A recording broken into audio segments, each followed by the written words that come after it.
Some houses don't just hold memories. They keep secrets. For Beatrix Dane, an act of kindness on a stormy night will unlock a dark corridor in her past, leading to a letter that promises to reveal the horrifying truth about her mother's death. Blackwood Manor was not a house. It was a cage. A gilded cage, perhaps, with its towering stone walls and acres of manicured, desolate grounds, but a cage nonetheless. For Beatrix Dane, its sole inhabitant save for a skeleton staff of silent, ghost-like servants, it had been a prison since birth. The manor stood on a lonely stretch of the English coast, a grim silhouette against a perpetually gray sky. Its back was turned to the cheerful inland villages, its face set hard against the mournful, restless sea. It was a place that did not welcome visitors, a place that seemed to actively repel the world with its cold, stone shoulders and windows like vacant, staring eyes. On this particular night, the house was under siege. A storm, born of the Atlantic's blackest mood, had thrown itself upon the coast. Rain lashed against the tall, arched windows, each drop a tiny, frantic fist beating against the glass.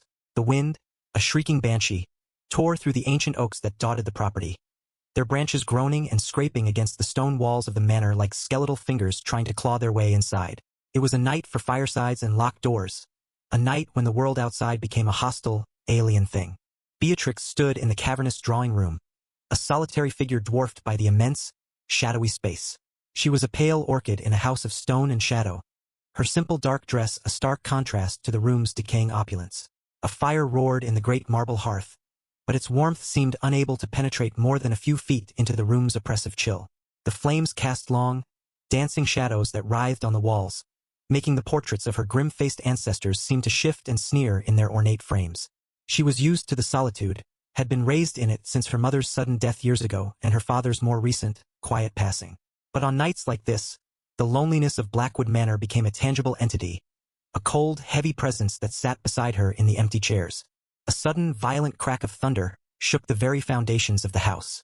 It was immediately followed by a sound that was not of the storm. It was a cry, a sharp, human cry of pain, quickly swallowed by the howl of the wind. Beatrix froze, her hand flying to her throat. It was faint, distorted by the gale, but unmistakable. Another person, out there. In this, her first instinct, conditioned by years of isolation, was to ignore it. Blackwood was a world unto itself. The affairs of the road beyond its iron gates were not its concern. That was the rule her stern, distant father had impressed upon her. But the cry had been one of sheer agony, and a compassion she rarely had the opportunity to express stirred within her. She was a prisoner, yes, but she was not heartless. Grabbing a heavy iron candelabra from the mantelpiece, its 3 flames flickering wildly, she made her way to the great hall and the massive front door. The wind howled through the keyhole with a high-pitched, mournful whistle. It took all of her strength to pull back the 3 heavy iron bolts, each one groaning in protest. As she finally pulled the huge door inward, the storm rushed in to meet her, a violent blast of wind and rain that extinguished 2 of her candles and sent her dark hair whipping across her face. Shielding the one remaining flame with a cupped hand, she peered out into the churning, black chaos of the night. The lane leading up to the manor was a river of mud. And there, caught in the wavering, golden light of her candle, was a dark shape. It was a horse, its eyes wide with terror, its leg bent at an unnatural angle. A few yards away, half submerged in a muddy puddle, was the form of a man. Hesitation warred with a sense of duty. To bring a stranger into Blackwood was to break a cardinal rule. The house, her father had always warned, had its secrets. It did not welcome outsiders. But to leave a man to die on her doorstep was a sin she could not countenance. Making her decision, she set the candelabra down inside and plunged out into the maelstrom. He was unconscious, a gash on his forehead bleeding freely into the rain and mud. He was well-dressed, his clothes soaked and ruined but clearly of fine quality. With a strength born of desperation, Beatrix managed to hook her arms under his and drag him, inch by agonizing inch, out of the rain and across the threshold of the manor. As she hauled his dead weight into the hall, the great door, caught by a gust, slammed shut behind them with a deafening final boom, sealing them both inside the house. The journey through the halls of Blackwood Manor was a descent into a labyrinth of shadows. Beatrix, with the help of the estate's stooped, ancient butler, managed to get the stranger onto a long chaise lounge in a little-used parlor. As she hurried through the corridors to fetch bandages and water, the house seemed to watch her with a renewed, malevolent interest. The candlelight she carried was a small, fragile thing, barely pushing back the encroaching darkness. The long hallways were like tunnels, their walls lined with portraits of the Dane family. As she passed, their painted eyes seemed to follow her, their expressions a mixture of cold disapproval and a strange, knowing pity. They were the silent guardians of the house, and she had just brought a foreign element into their sacred, stagnant world. The wind continued its assault on the house, but here, in the deeper corridors, another sound made itself known. It was a sound Beatrix had lived with her entire life, a sound she had long ago learned to dismiss as a trick of the wind in the old chimneys or the groaning of ancient timbers. It was the sound of sobbing. It was faint, so faint you could almost convince yourself you had imagined it. A soft, distant, and utterly heartbroken weeping. It seemed to come from everywhere and nowhere at once, from behind the walls, from beneath the floorboards, from the very air itself. When she was a child, she had thought it was the ghost of her mother, and she would lie awake in her bed, her blood running cold, listening to that endless, sorrowful sound. Her father had forbidden her from ever speaking of it, his face growing dark and angry at its mere mention. Tonight, with a stranger lying unconscious in the parlor, the sobbing seemed closer, more insistent, as if the house itself were weeping at this intrusion. She pushed the sound from her mind, focusing on her task. She returned to the parlor to find the old butler, Graves, had managed to clean the mud from the stranger's face. He was older than she first thought, perhaps in his late 40s, with a face etched with lines of worry and exhaustion. She gently cleaned the wound on his forehead. It was deep, but it didn't look fatal. As she worked, she felt a strange sense of unreality. For the first time in as long as she could remember, she was not alone. There was another living, breathing soul in Blackwood Manor who was not a servant, not a Dane, and not a ghost. An hour passed. The storm began to abate its fury, its rage lessening to a steady, rhythmic drumming of rain on the roof. The stranger stirred, a low groan escaping his lips. His eyelids fluttered open, his gaze unfocused and confused. He tried to sit up, but winced, his hand flying to his head. "Easy, sir," Beatrix said, her voice soft. "You've had a nasty fall. You are at Blackwood Manor." The man's eyes cleared, focusing on her face. Then they darted around the shadowy room, taking in the towering bookshelves, the heavy velvet curtains, the oppressive gloom. A look of profound recognition, mixed with something akin to fear, crossed his features. It was clear this was not a random house to him. He knew the name. "Blackwood," he whispered, his voice hoarse. "Then I have made it. Thank God." He stared at Beatrix, his eyes wide with a mixture of gratitude and an urgent intensity. You are Miss Dane?" "Miss Beatrix Dane." "I am," she confirmed, puzzled by his demeanor. "Then I must thank you," he said, struggling to prop himself up on his elbows. "You have saved my life, but you have also done more. You have ensured a promise can be kept." He seemed to be grappling with a great internal conflict, his gaze flickering from Beatrix to the dark corners of the room as if he expected something to lunge out at them. "A promise?" she asked. "I am a messenger," he said, his voice dropping lower, becoming more conspiratorial. "I have traveled a very long way, a dangerous journey. I carry a package, entrusted to me for your late father, Captain Dane." He winced again, not just from the pain in his head, but from an apparent pain of memory. "I gave my word it would be delivered only into his hands, or should he be gone into yours." The stranger's fear was palpable now. He was not just a weary traveler. He was a man on a mission, and a man who seemed to believe he was being hunted. He looked at the parlor door as if expecting it to burst open. He seemed to hear the secrets the house whispered, to feel the cold weight of its history. "This house," he murmured, more to himself than to her. "They said it was a place of sorrows. I see now that they were right." His words hung in the air, confirming what Beatrix had always felt in her bones. The misery of Blackwood was not a figment of her imagination. It was a reputation, a known fact. He saw the question in her eyes. "Some secrets, miss," he said, his voice a low, urgent warning, "are like sleeping beasts. Best not to poke them." His words, meant as a caution, had the opposite effect. They were a key turning in a lock deep inside her. The sobbing in the walls, her father's cold distance, the suffocating atmosphere of the house site was all connected. This man, this stranger who had literally fallen out of the night, held a piece of the puzzle. His arrival was not an accident. It was fate, a stone thrown into the stagnant, dark pond of her life at Blackwood Manor. And as he spoke of secrets and sleeping beasts, Beatrix knew, with a certainty that was both terrifying and thrilling, that she was about to be given the chance to finally wake them up. The stranger's warning, "Some secrets are like sleeping beasts. Best not to poke them," hung in the air between them, heavy and sharp as a guillotine's blade. It was a threat wrapped in a veil of concern. Beatrix felt a cold shiver trace its way down her spine, a sensation that had nothing to do with the chill of the old house. The man before her was not just a messenger. He was a gatekeeper, and he was trying to decide whether to hand her the key. His eyes, filled with a mixture of fear and pity, held hers for a long, silent moment. He seemed to be weighing her character, judging her strength, trying to discern if she was capable of surviving the knowledge he carried. Finally, with a sigh of resignation that seemed to drain the last of his strength, he made his decision. "I cannot stay," he said, his voice a low rasp. "My horse is injured, but I must be away from this place before dawn. There are those who would not wish me to have completed my journey." He pushed himself into a sitting position, ignoring the pain that flashed across his face. From inside his ruined coat, he produced a small, flat object wrapped in oilskin. He handled it with a reverence that bordered on fear, as if it were a holy relic or a venomous snake. He unwrapped the oilskin with trembling fingers, revealing what lay within. It was a small, black dispatch box no larger than a book. It was not made of wood, but of a heavy, dark metal, bound at the corners with tarnished brass. It was clearly old, its surface scarred and pitted from years of travel and concealment. There was a lock, but no keyhole. Instead, a complex-looking seal of dark red wax held it shut, stamped with an intricate design she couldn't quite make out in the flickering candlelight. It was a formidable object, designed not just to carry secrets, but to guard them jealously. "This was entrusted to me in New Orleans," the man said, his voice barely a whisper. He extended the box to her, but his grip on it was reluctant, as if he were loath to let it go. "The man who gave it to me, he made me swear an oath, to deliver it only to the hand of Captain Richard Dane. He was a desperate man, a man haunted by his past." He paused, his gaze growing distant.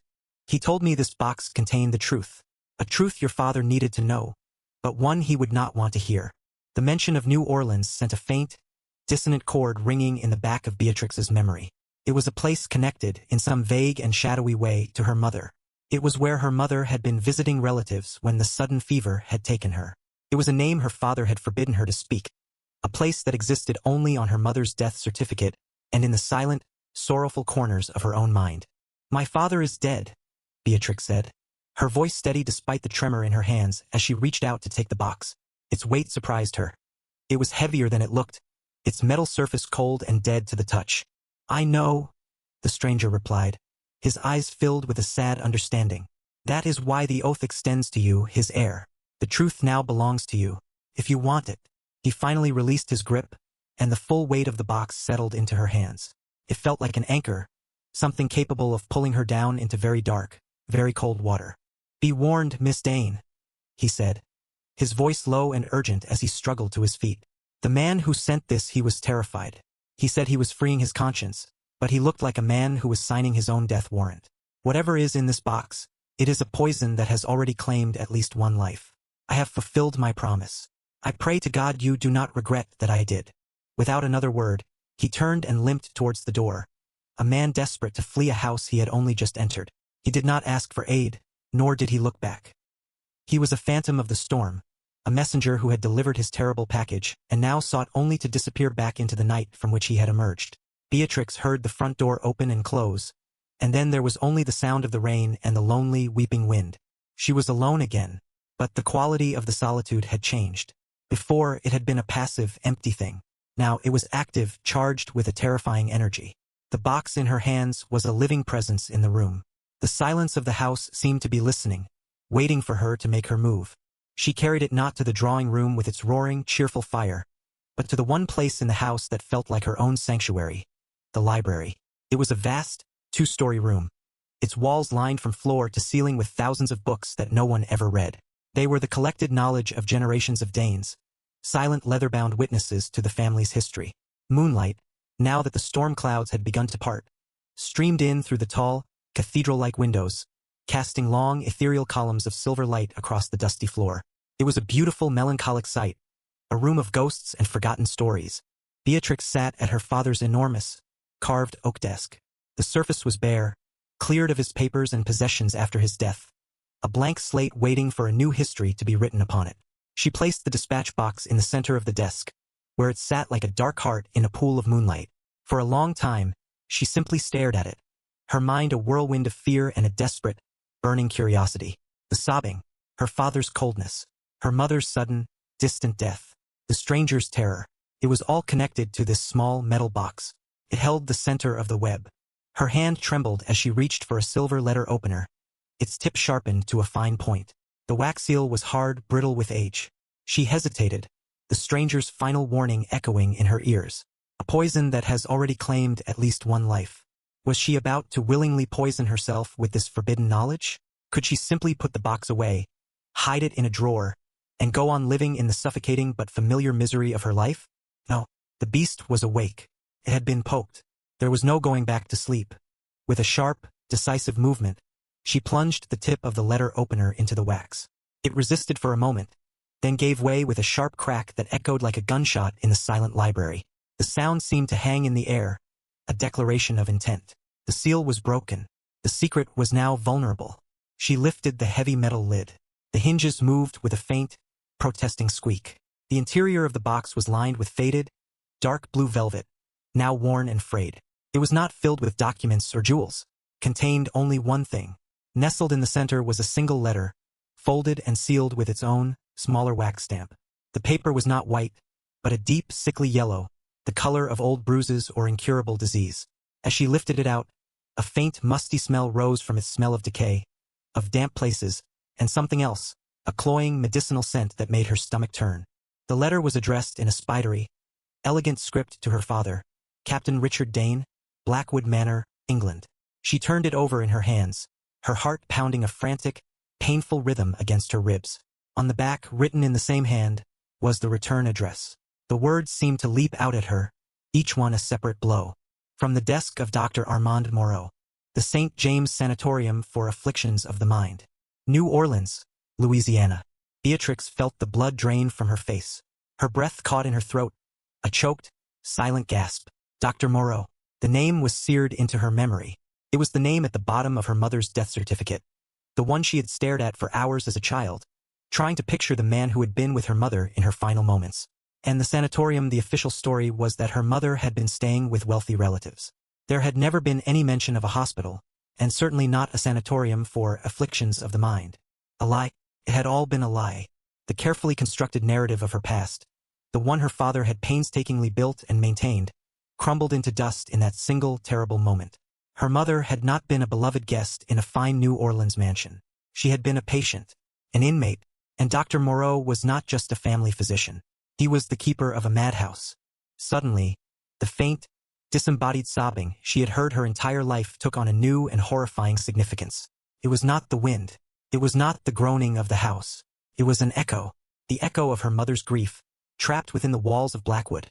A sound that had been trying to tell her the truth all along. The letter in her hand was no longer just a piece of paper. It was a ghost. It was the voice of a man who had lied.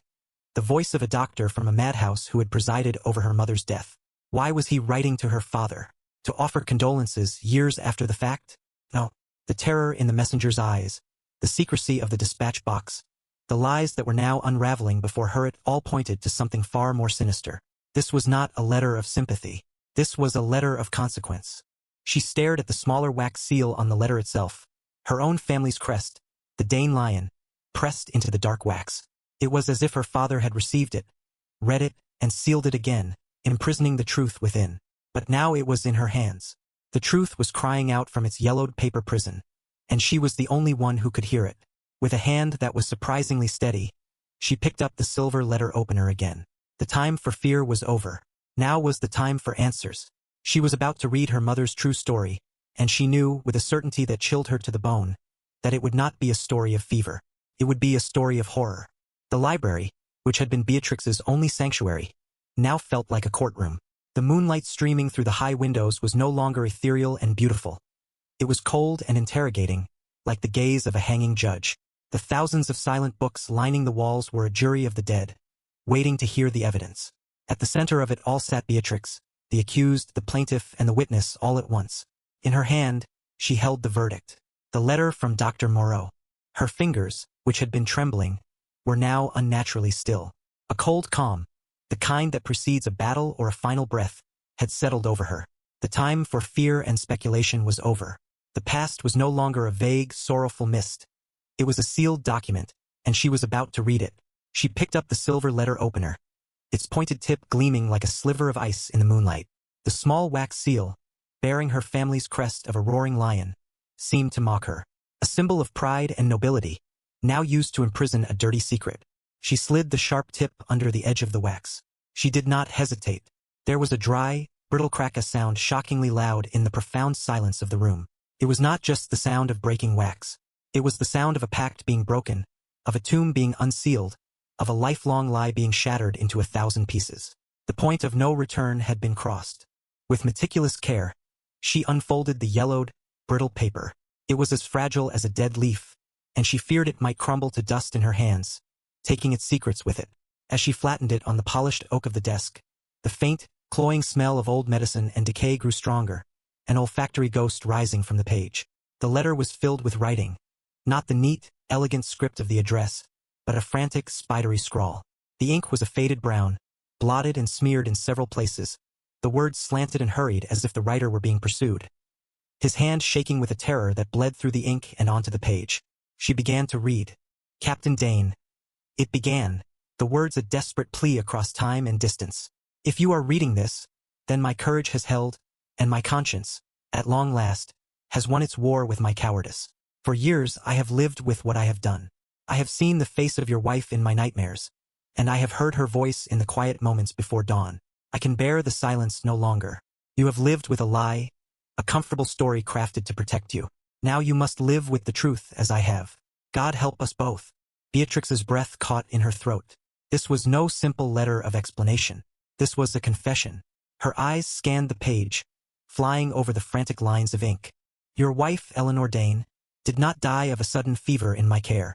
That was the story I was paid to create, the fiction I was forced to sign my name to. When your wife arrived here at the St. James Sanatorium, she was not ill. She was not afflicted with any malady of the mind or body. She was vibrant, intelligent, and perfectly healthy. She was, in fact, a prisoner, sent here under false pretenses by those who wished to silence her. The room seemed to tilt. The air did not rush from her lungs in a scream. It simply left, leaving a hollow, aching void. Her mother, healthy, a prisoner. The words were impossible, yet they felt truer than anything she had ever been told. She forced herself to keep reading, her knuckles white as she gripped the edges of the desk. She had discovered something? The letter continued, the doctor's terror palpable in every stroke of the pen.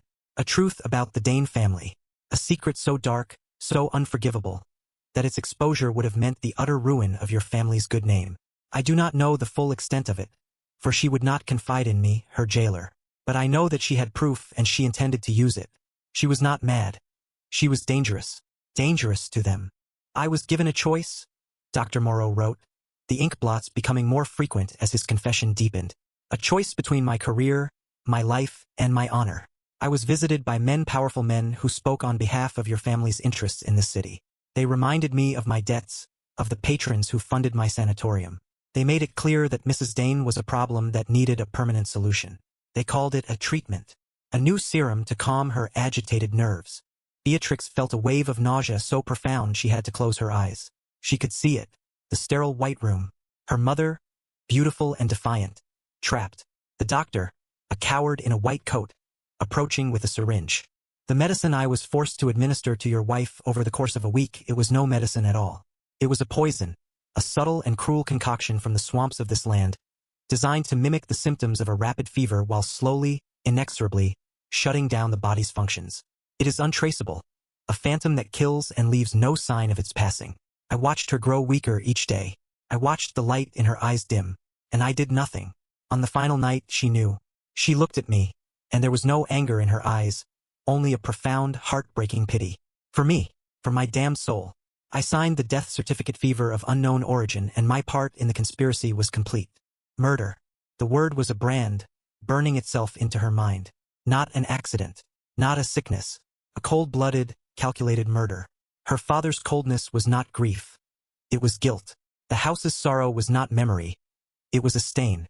The disembodied sobbing was the echo of her mother's stolen life. She was the daughter of a murdered woman, and she was living in the house of her mother's killers. The portraits on the walls, her grim-faced ancestors, were no longer just paintings. They were suspects, co-conspirators. Their good name was a monument built on her mother's hidden grave. Her hands were shaking so violently now that the letter trembled. There was one final paragraph. The writing here grew wilder still, almost illegible, as if the doctor were trying to write faster than his own fear. I have lived as a ghost ever since, Captain. But I must tell you why. You must know what she died for. Her death was a necessity to them, a price they were willing to pay. She was killed because she knew the truth about, and there the letter stopped making sense. The final, crucial line of the confession was a ruin. A single, dark circle had obliterated the words. A large blot where the ink had run and bled into the paper, blurring the final, vital truth into an indecipherable, dark smudge. It looked as if a single, heavy drop of water or a tear had fallen from the writer's eye as he wrote the most important words, erasing the very secret he was trying to reveal. Beatrix stared at the smudge, her mind reeling. It was a black hole on the page, a void that held the answer to everything. The letter had given her the how and the who, but the why, the terrible central motive, had been literally washed away. It was a confession that ended in a question mark. She could make out a few stray letters around the edge of the Blura B, perhaps a wood fragments of a truth that were now lost forever. She was killed because she knew the truth about what? About Blackwood? About a person? About a crime even worse than her own murder? The letter slipped from her numb fingers, fluttering down to the desk like a dead thing. The weight of the revelation was crushing, a physical pressure that made it hard to breathe. She was adrift in a sea of horrifying new knowledge, with only one certainty. Her entire life was a lie. Her home was a tomb. Her family's honor was a myth. She pushed herself back from the desk, her chair scraping harshly against the floor. She stood up and looked around the vast, moonlit library. It was no longer her sanctuary. It was the heart of the conspiracy. Every book held a lie, every shadow hid a threat. And the faint, distant sobbing that she could now hear once more, weeping softly from the bones of the house, was no longer a mystery. It was a lament, a call for justice. And Beatrix Dane, standing alone in the cold moonlight, knew that the truth had not been entirely lost in that smudge of ink. It was still here, hidden somewhere in the dark corridors, behind the sneering portraits, within the rotting heart of Blackwood Manor itself. The letter had not been an ending. It was a map, and it pointed her toward a secret that she now had to unearth, even if it meant digging up her own family's grave to find it. Beatrix is no longer just an orphan. She is the daughter of a murdered woman, living in the very house that holds her killers. The letter screams of the crime but whispers the motive. What dark family secret was so horrifying it was worth killing to protect? Leave your theories in the comments below.